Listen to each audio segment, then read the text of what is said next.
Let's talk about one of the craziest, most powerful psychological tricks in the book, playing the victim card.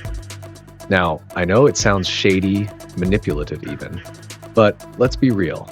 Power isn't always about brute strength or having the loudest voice in the room. Sometimes the most dominant players in history weren't the ones standing tall and fearless, but the ones curled up, looking weak, helpless, while secretly pulling the strings from behind the curtain. Yes, ladies and gentlemen, welcome to Law 8 of Power, the victim card, gain sympathy and control. Human beings have a weird relationship with suffering. We despise it, we fear it, but we're also drawn to it. It tugs at our emotions, ignites our protective instincts, and makes us want to defend, support, and uplift those who appear to be struggling. And here's where the genius lies. When you portray yourself as the victim, you can manipulate others into doing your bidding without them even realizing it. Think about it. When someone plays the victim, they automatically seize the moral high ground. They create a narrative where they are being wronged, oppressed, misunderstood, and suddenly they have an army of people rallying behind them, ready to fight their battles. Sounds ridiculous? Look at history. In 1952, Richard Nixon, then a young senator running as Dwight Eisenhower's vice presidential candidate, found himself in deep trouble. Accused of financial misconduct, his career was on the brink of collapse. But did Nixon deny everything aggressively? No. Instead, he played the victim.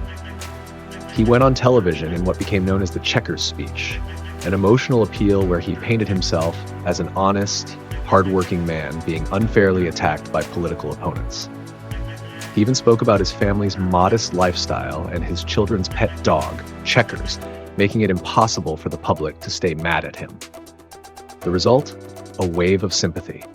Not only did he survive the scandal, but he also secured his spot as vice president. Nixon knew that a well-played victim card can be more effective than any rational argument. Fast forward to the 20th century. Adolf Hitler masterfully used the victim card to rise from obscurity. After World War I, Germany was in shambles. The Treaty of Versailles had crushed the nation, and the people were desperate for someone to blame. He positioned himself and Germany as victims of unjust treaties, victims of greedy foreign powers, victims of internal corruption. By tapping into this collective suffering, he gained unprecedented support, manipulating the emotions of an entire nation to hand him absolute power. And we all know how that played out. All right, history lesson over. Now let's break it down. How can you use this psychological manipulation to gain power in your own life? 1. Frame the narrative in your favor. People don't just support victims, they fight for them. If you want to gain power, position yourself as the underdog. Make it seem like forces beyond your control are holding you back, that you're being unfairly targeted. This makes people emotionally invested in your success and willing to help you, sometimes at their own expense. 2. Exploit empathy. When people see you as a victim, they lower their guard. They offer assistance. They show kindness. They let their rational judgment take a back seat to their emotions.